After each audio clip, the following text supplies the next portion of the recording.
Hi, everyone. I'm Julie Fairhurst, and welcome to Conversations with Women Like Me. I am the founder of Women Like Me, the book series, and I'm also the story coach that helps ladies get their stories out of their heads and hearts and into the book. Today, I'm super excited to be with Rhonda Devlin-Gilbert. Now, she wrote in Women Like Me, Breaking Through the Silence, and this was our fourth book. And she has like such a amazing, traumatic, and enlightening story. So I hope if you haven't read it, once you listen to us talk today and Rhonda start talking about her story, I'm hoping that that you'll pick up the book and have a read because it's a fabulous, just amazing story. Okay, I am going to start, Rhonda, by just telling everybody just a tiny bit about you, not too much, and then we'll go from there. So Rhonda chapters in chapter 7 of this book, that's where you can find her, and it's titled Shattered, Home of the Unwed. So Rhonda is a high priestess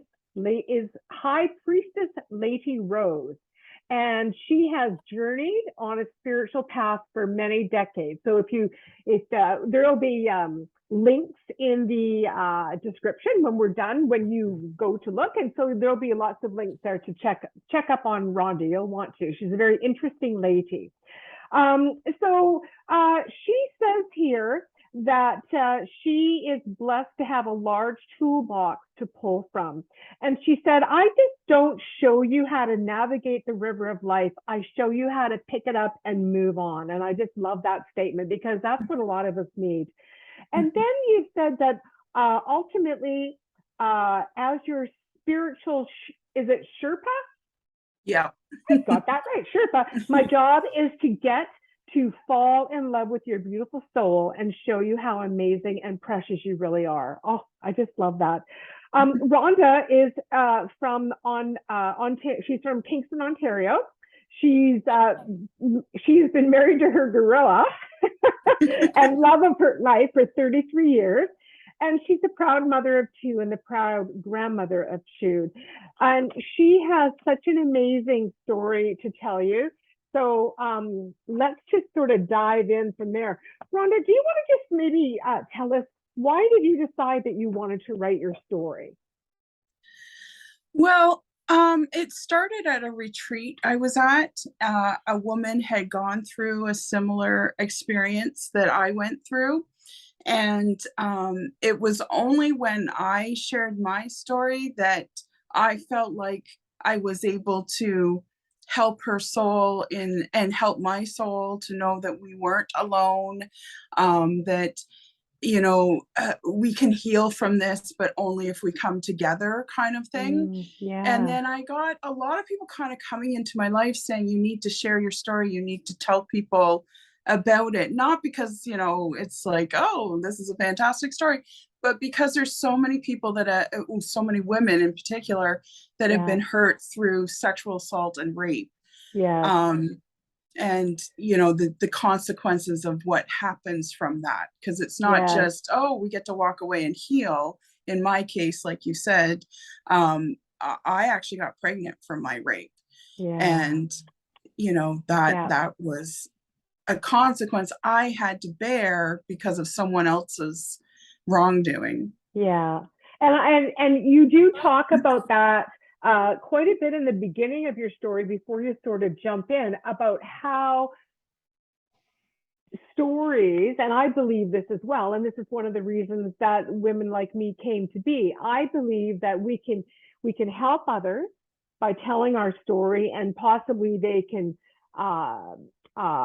heal themselves. And we also do a bit of healing while we write as well, and we get it out of our bodies as well. So it's and I do believe that people find help in other people's stories.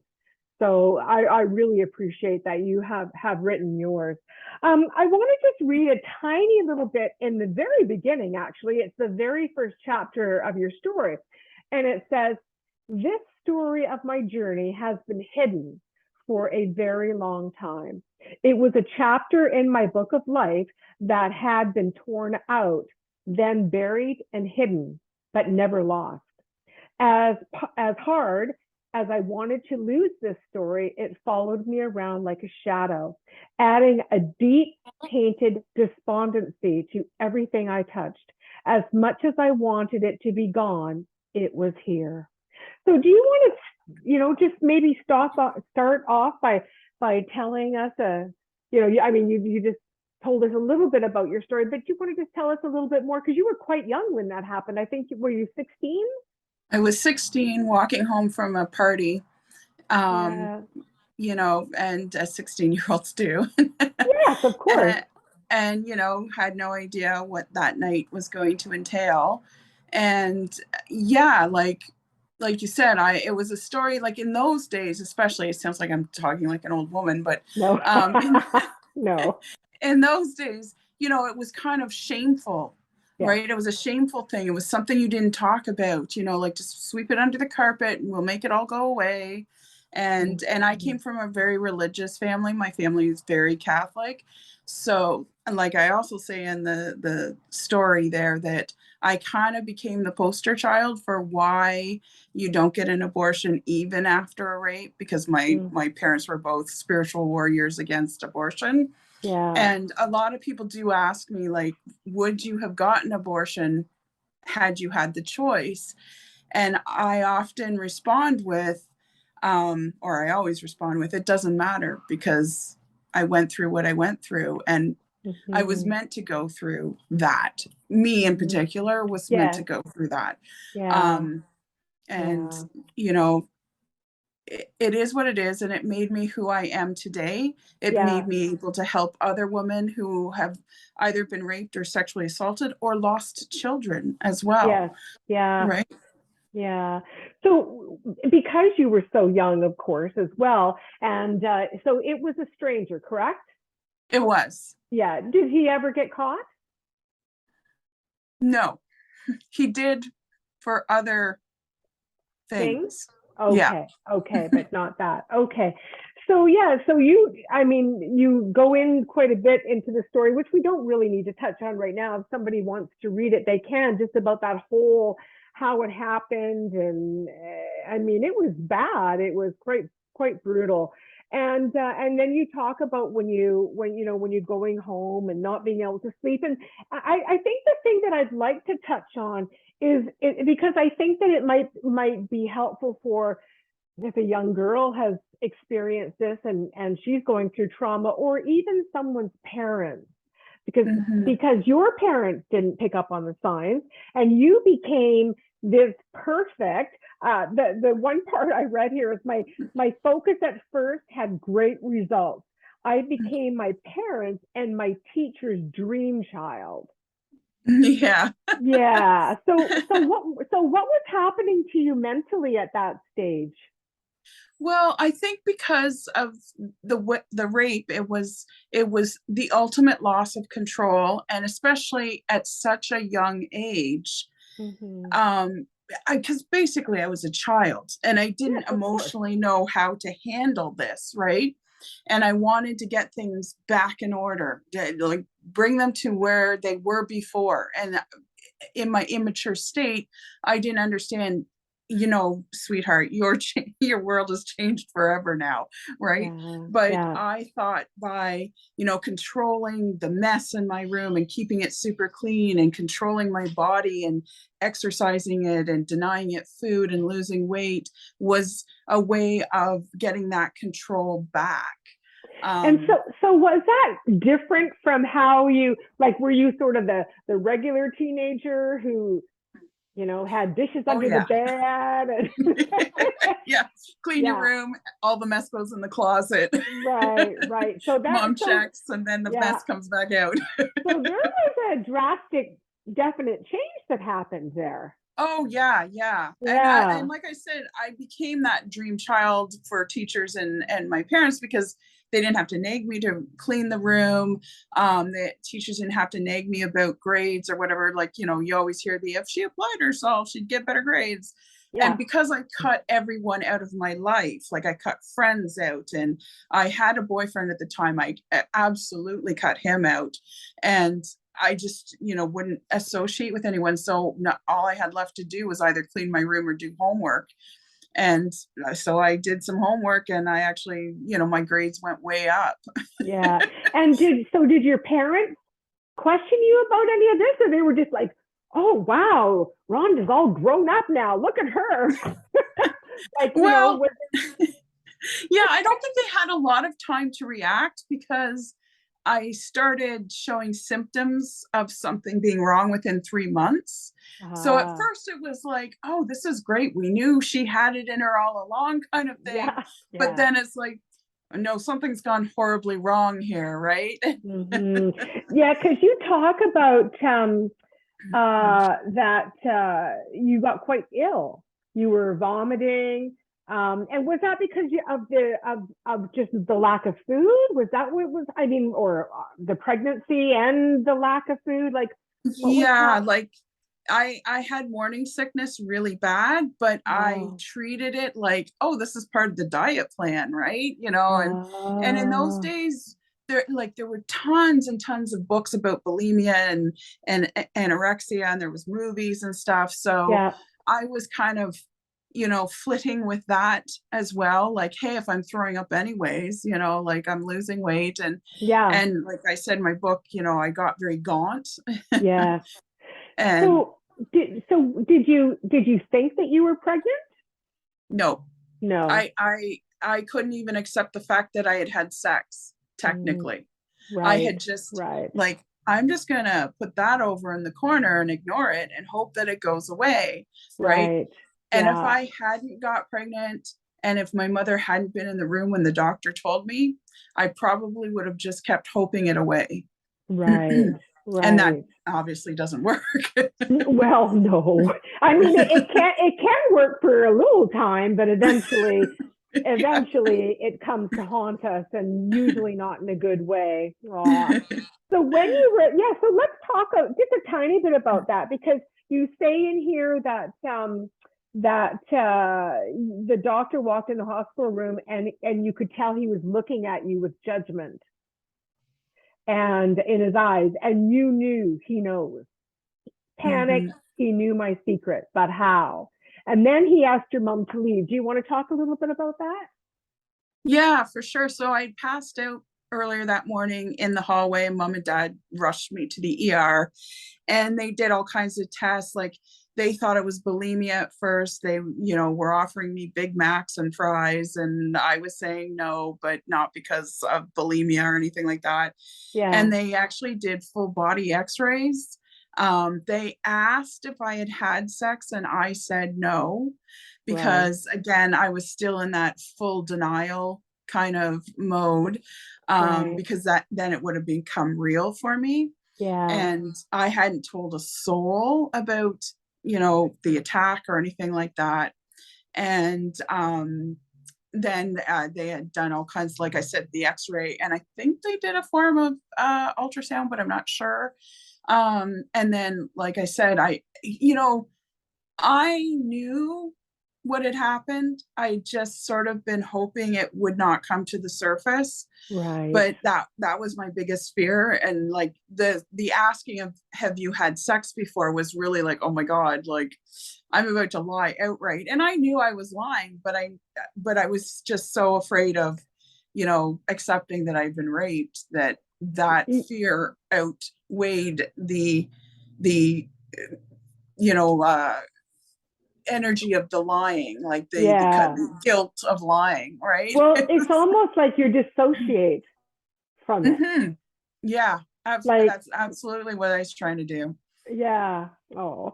And then, so how did your mom react when she found out? Because you obviously, did you tell her what happened, or did, I did. It was kind of, I mean, now I can look back and laugh. But yeah. like I said, I had a boyfriend at the time, and she came up and she brushed my hair, like, like a mother does, comfortingly. And she's like, is it so and so? And I'm like, no, it's not. Yeah. um, Oh, and because like my rape was also my first time, and I hadn't had any yes. sex after my rape, because of course I Yeah. didn't want anything to do with that. Yes. And I said no. And so she kind of took her hand off my head and was like, well, if it's not him, then who kind of thing. Right. And that's when I broke down and told her what happened. Oh. And so did they bring the police in at all in that, like, did they get at that point, did you report, your parents take you to report it or? No, again, it was very shameful. Don't tell anybody, don't share it with anybody. Right. Um, my Right. mother actually went through a period of denial herself. She sort of accused me, are you sure you didn't have sex willingly? Because now she did that to defend my mother. My mother was a messed up woman. I'll Yeah. put that out there. And Yeah. she was really quite abusive. But at the same time, she was a Mohawk woman who had been scooped off of her reservation and put Yeah. into foster care system.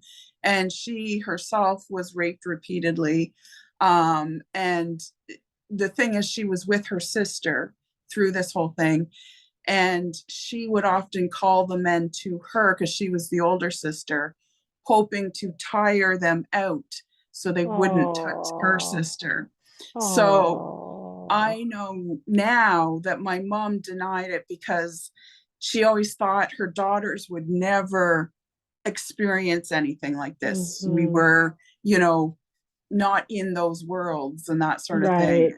Right. Right. And I think her Oh. denial was her own anger at herself for not what she perceived to be able to protect Yes. me. Oh, of course. Oh, well, it must have also just brought up all those old childhood.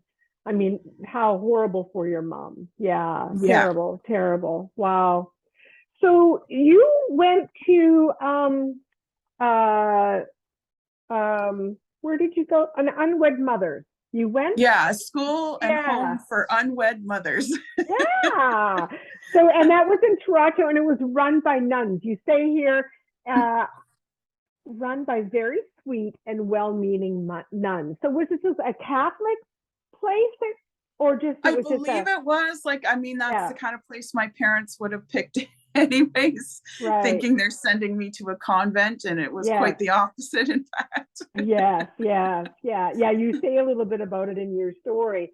And then you had babies, Mm-hmm. not just a baby, two babies. What, Two what, babies. what an amazing, like, thing to have to deal with. Like, Yeah. wow. Yeah. Yeah. Because after I found out I was pregnant, my next doctor's appointment, they told me it was twins. Oh, And I remember wow. just slamming against the wall and falling down and going, oh my God, like, Oh, yeah. Yeah. Yeah. And they weren't little babies. You say one was 6 pounds, 9 ounces, and the other was 8 pounds, 7 ounces. That's I think, for yeah, I think they're for a still the young girl. biggest. Yes. Oh, I know. Well, I They were, just think so because you say, I guess you had a birthday in there because you're now 17. But I yeah. just like our bodies aren't even fully developed at that stage. And here you are with two massive babies. Yeah, yeah. I was put in the hospital and ordered on bed rest. Like they say when you're pregnant with twins, it's double everything.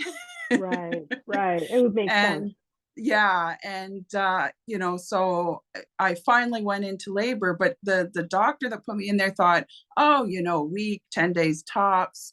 And I was 10 days overdue, which never happens for twins. Oh, In fact, my roommate, I was in a wow. semi-private room.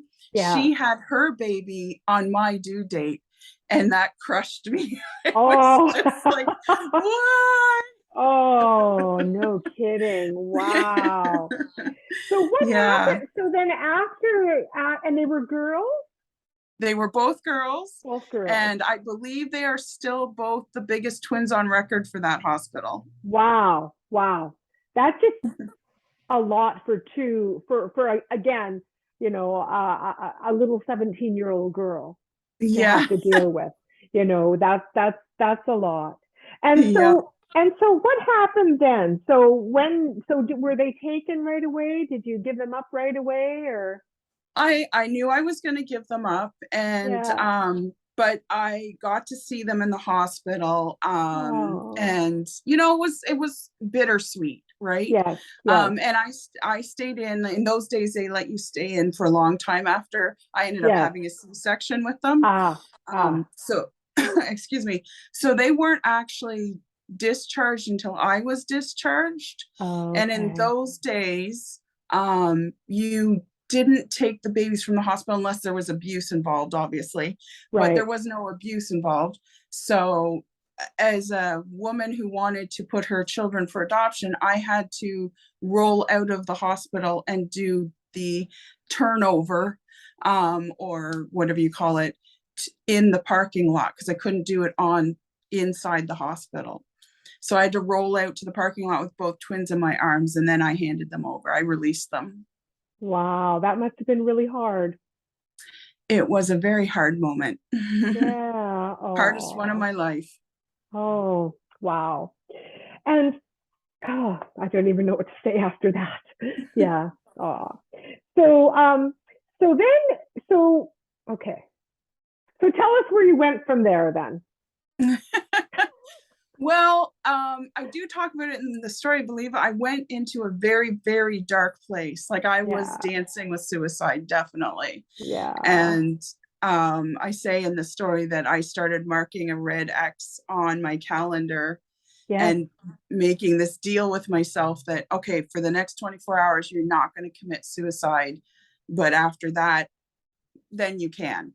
But just stay alive today. That was my deal Yeah. with myself. Just stay alive for today. So my routine was I would get up in the Wow. morning, I would make the X, I would make the pact with myself, and I'd be like, okay, fine. And but next time I'm wanting to do that like the next day, then you can do it. But then I would get Yeah. up again and say, not today, kind of thing. Yeah.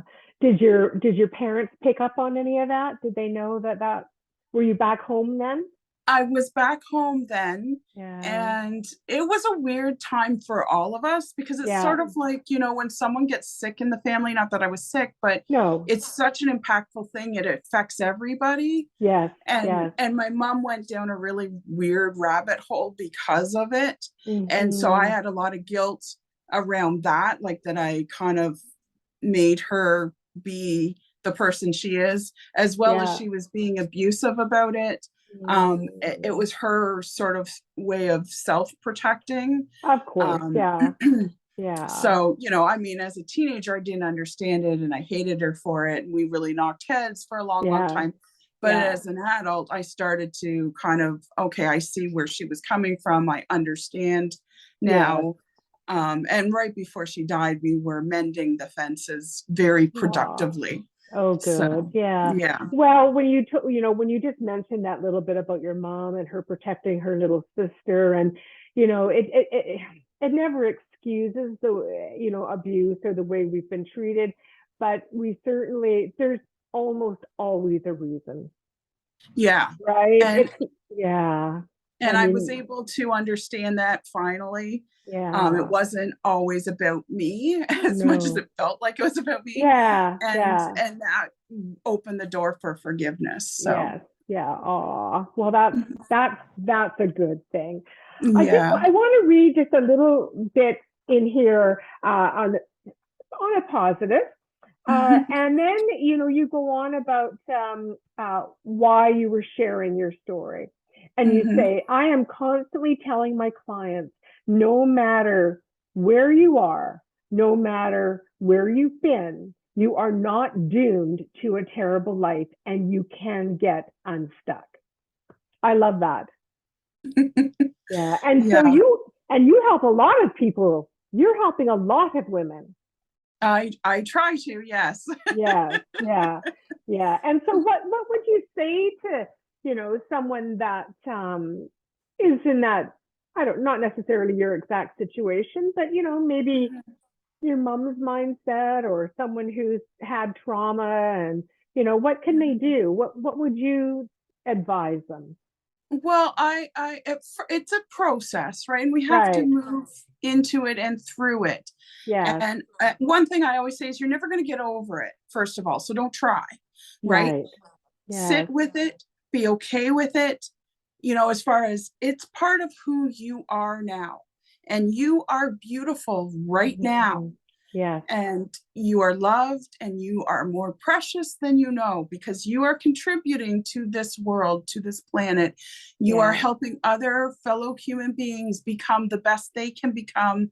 And Yes. some of us have to go through trauma in order to know how to do that, because we Yes. have to know how to comfort those that are also in their own trauma. And Right. there's certain situations where only those who've also been through it can totally understand where you are right now. Right. And I feel like I'm a bit of a lighthouse saying, here's the shore, Yeah. here's my Yeah. hand, take my hand, I'll get you Yes. out of these choppy waters. Yes. And, Yes. you know, Oh, and you can move on and you can become unstuck, yes. even with the trauma living with you. You Yes. can move on. Yes. Yeah. I think that's such an important message because, we can't change what happened this morning. We can't change what happened yesterday, let alone 30, 40 years ago or 20 years ago. And I've always felt that we have to give up the hope of ever having a better past because it's just not going to happen. Not in the past. No, not in the past. It just, you right. So, grieving that, as horrible for a lot of people, it really is. It doesn't serve us. And, we have a long time on this planet, hopefully. And Mm-hmm. we want to be happy and we want to be productive and we want to help others. Mm-hmm. And that's why I just loved it when you said that, that you can get unstuck. I just think that, it's just people, I think a lot of people feel they can't. And I Oh, believe, yeah. yeah, and If I you believe, asked yeah, me go when ahead. I was putting those red X's on the calendar, Yeah, I would have thought I'm doing this for the rest of my life. I'm not moving from this place, because my yeah, soul, and heart, I felt like had just been ripped out of me, yeah, never to return. yeah, And it did return. yeah. But so I was lucky enough to do it sort of by myself. Not that I'm like, No. look at me being all powerful and all knowing, Yeah, but yeah, but I needed to kind of go through that in a singular way so that I could help others do their own singular path as well. yes, I'm yes, just the guide. I'm just the yes. guide. Yeah, and it's true what you just said, that even for myself, I was in a bad spot and I did all my own work. I did everything to make sure I didn't go down the road and come out of a different place, and it was hard work, but I did it. And so I think that some people need a little more help. They need some counseling or whatever they need, and then other people just dig in with grit and and just do it. And so, but the point I think is that whether you do it on your own or whether you get somebody's assistance to sort of help guide you through that, you can get unstuck. All of us can. Absolutely. And those with Yeah. us with the grit to get out on our own have a much bigger responsibility. Now we have to help other people. Yes. That's our responsibility. Yes. Oh, I agree. Oh, you give me shivers. Okay, another thing here that I'd like to just read. It says, at the time when I presented the story, another reason became obvious for why I needed to share my story. We are each other's salvation, and we must witness each other's stories, especially with women. And when we listen without judgment to our sisters and allow space for a sister to express herself, what we are doing is we create a safe place for her to heal. Oh, that's just such beautiful. I just love that you wrote that. It's Oh, thank you. yeah, but it's so true. So Yeah, true. and that's what I try to create and embrace when a client first comes into me. I don't actually do a whole lot. I just create the space where she's able, I sit her down and I say, tell me your story. Yeah. What's going on? Yeah. Yeah. Yeah. And I think there's, I think that a lot of us get shut off. So for someone to just say, so what's happening? Tell me a little bit. What's going on? I think that's just, and then they really listen. Yeah, that's the the other key thing. point. Yes, Yeah. they really listen. Yeah. Oh, it's just, well, I'm just so thankful, Rhonda, that you chose women like me to tell your story. And I really am. And I hope that others will read it, because it's a lot more in depth than what we touched on here, and a lot of healing. There's so much healing in your story, and I think that for anyone that might need some healing, no matter what their current situation is or past, they'll get it from your story. Oh, Oh no, for sure. I'm so lucky because I get to read all these stories, right? While I'm putting the book together, and I'm just like, from every single woman's story. And so there's 60 of you now, 61 of you. And wow. I know, and I've got the 6th book on the go. So that'll be another 10 when it's finished. So that'll be 71. So look how, I should be healing up, for goodness sake. Well, I'm just so happy that our paths crossed. Yeah. You are a beautiful soul, and I love your energy. Even though we haven't met outside of virtually, I can tell that we're kindred spirits. Yeah. Thank you, Rhonda. I'm so grateful as well. Just really, really, I am. So is there any other wisdom you would like to share with the world before we go? Anything at all? Well, one of the things I tell myself is marry wise and gentle be. So if you're happy and you try to embrace your wisdom and you're always gentle in everything you do, you can't do much harm in the world. Right. That's beautiful. Absolutely. I love that. That's perfect. Well, again, everyone, Rhonda, you will find her story in this book, Women Like Me, Breaking Through the Silence. It's got some pretty amazing stories in here, but you'll be able to read Rhonda's full story if you'd like to. And as I mentioned as well, go down to the description. There's going to be a bit of a bio there for you from Rhonda, and also some links, so that if you want to connect with Rhonda, you're able to do so. And yeah, so again, thank you, Rhonda. I enjoyed reading your story. I've just enjoyed chatting with you today, and I appreciate you being willing to do this. So thank you so much. Oh, my pleasure, and thank you. Thank you. Okay, you take care. Okay. Bye. Bye.